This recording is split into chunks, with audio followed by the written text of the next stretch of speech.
Olá, irmãos e irmãs, a graça e a paz do Senhor Jesus, amém?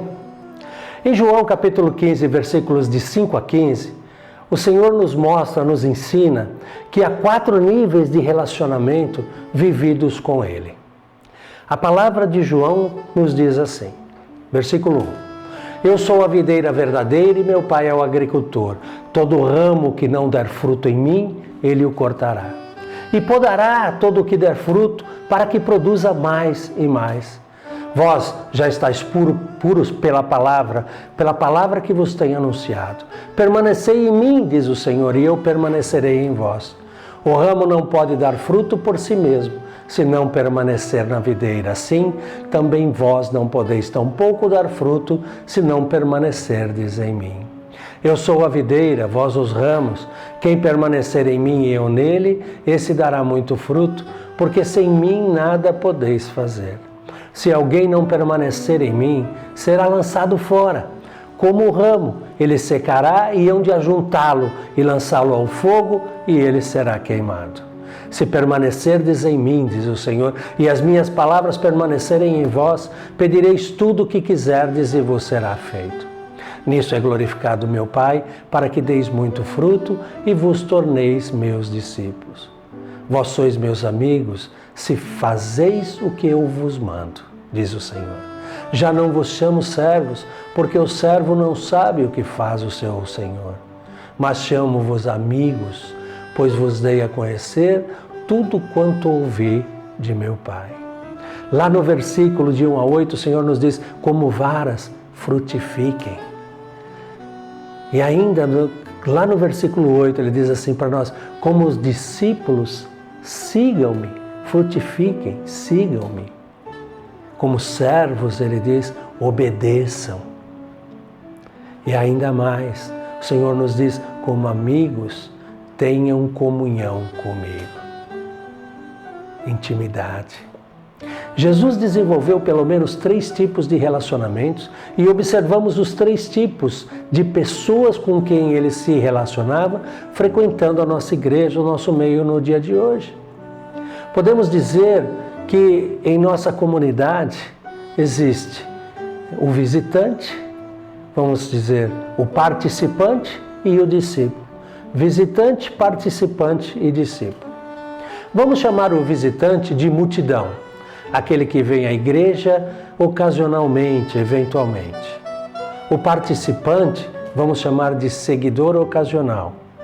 E vamos colocar esses 2 níveis de relacionamento em contraste com a vida de um discípulo.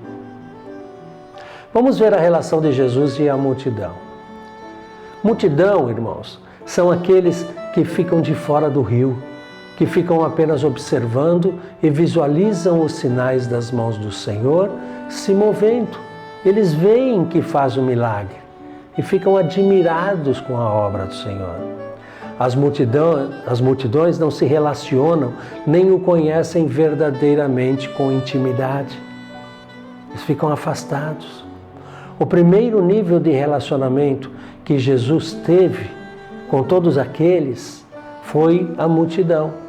Lá em João 6, de 1 a 3, ele diz, depois disso partiu Jesus para o outro lado do mar, da Galileia, também chamado de Tiberíades, e seguia uma grande multidão, porque via os sinais que operava sobre os enfermos. Eles viam apenas. Lá em Mateus ele diz, e vieram a ele muitas multidões, trazendo consigo coxos, aleijados, cegos, mudos e outros muitos, e os largaram junto aos pés de Jesus. Os largaram e ele os curou.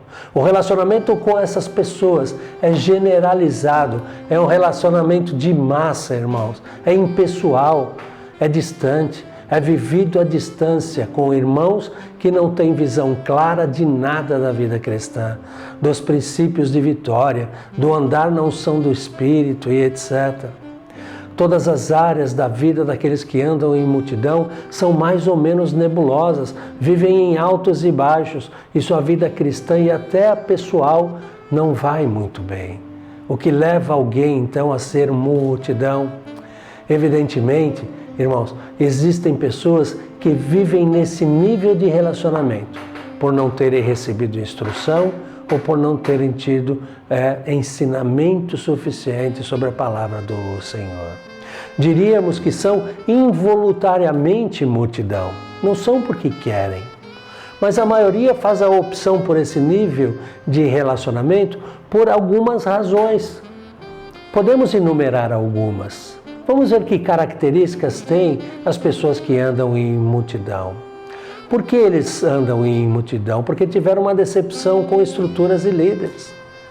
Porque eles tiveram ou têm medo de se disporem a algo mais profundo e serem rejeitados. Por ignorância do melhor de Deus, falta de conhecimento do propósito de Deus para a humanidade e para as suas vidas. E não têm essa visão. Vivem com extrema falta de compromisso com os ensinamentos de Deus. Não têm essa responsabilidade. Há pessoas que sabem o que Deus quer, convivem com pessoas de visão ampliada, no entanto, optam por uma vida descompromissada.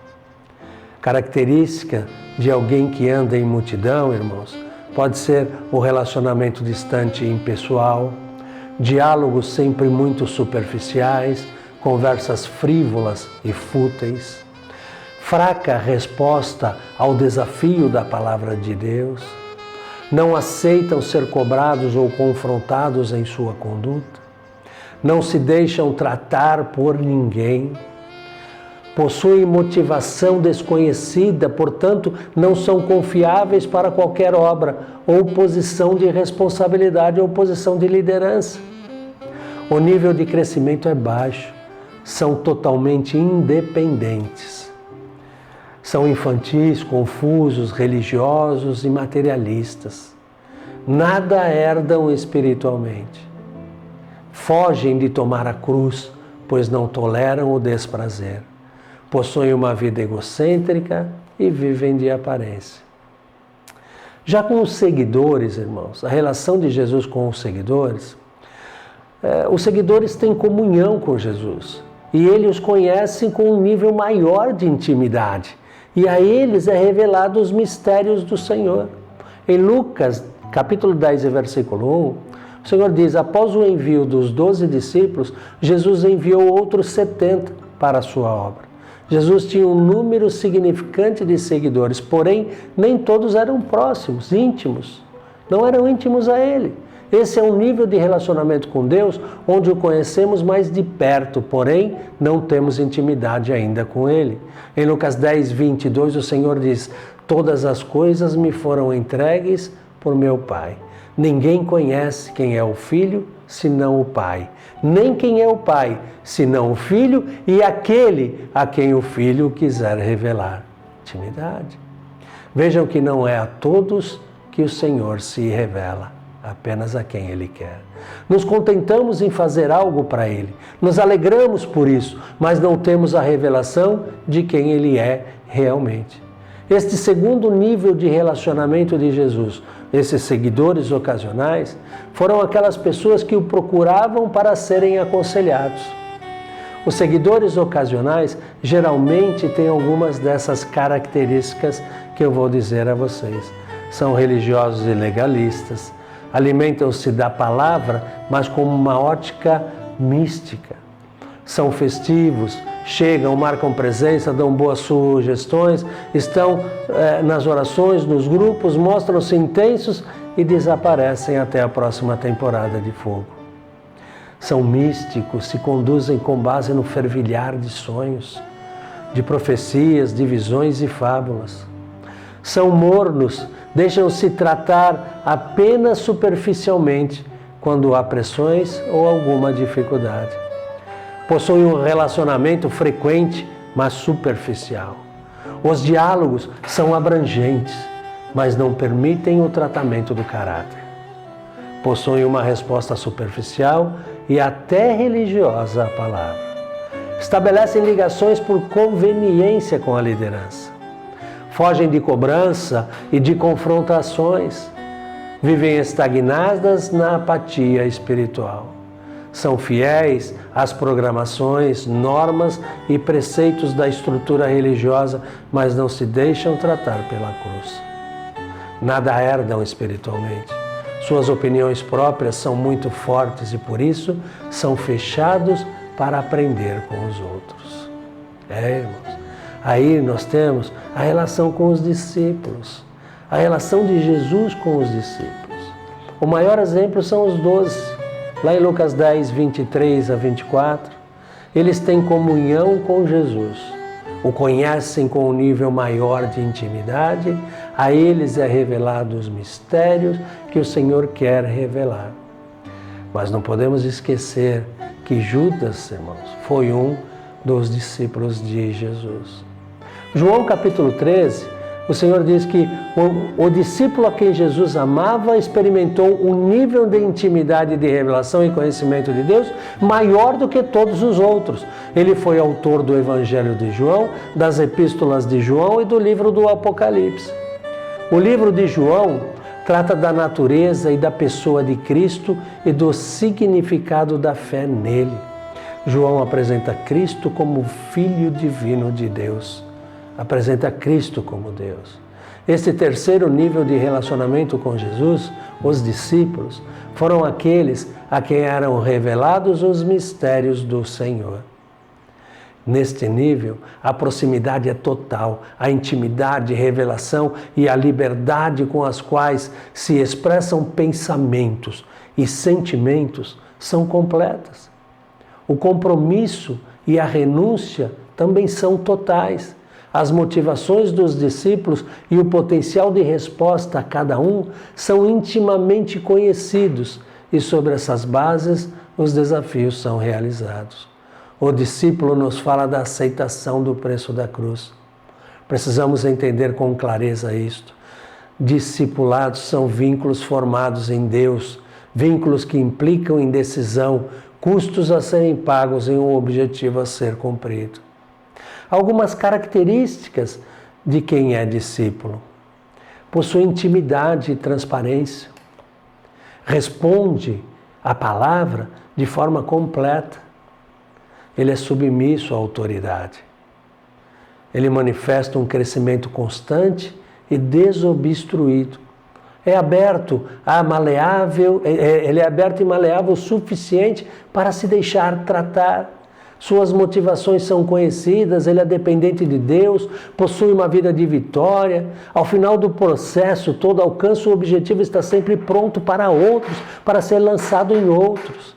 Se dispõe com facilidade, não cria raízes, está sempre rodeando de pessoas, possui clareza das promessas de Deus. Irmãos, é importante que a gente tenha uma visão sobre onde nós estamos. Qual caminho de nosso Senhor nós queremos seguir? Como nós queremos nos relacionar com Ele? De que forma nós queremos nos relacionar com Ele? Como multidão? Como seguidores ocasionais? Ou queremos nos relacionar com o Senhor como discípulo, com intimidade verdadeira? Reflita. Reflita sobre a tua vida. Eu quero buscar um nível de intimidade maior com o nosso Senhor. Falho muito nisso, mas é o meu desejo, eu quero alcançar isso. Quero estar nesse nível. E você, irmãos? Que nível de relacionamento com o Senhor você quer estar? Aquele que apenas enxerga todas as coisas que Ele faz? Aquele que, apesar de enxergar, procura viver ocasionalmente uma ou outra situação na obra de Deus? Ou você quer ser um discípulo, aquele que se relaciona com amor e graça e decidiu ter uma vida de intimidade com Ele?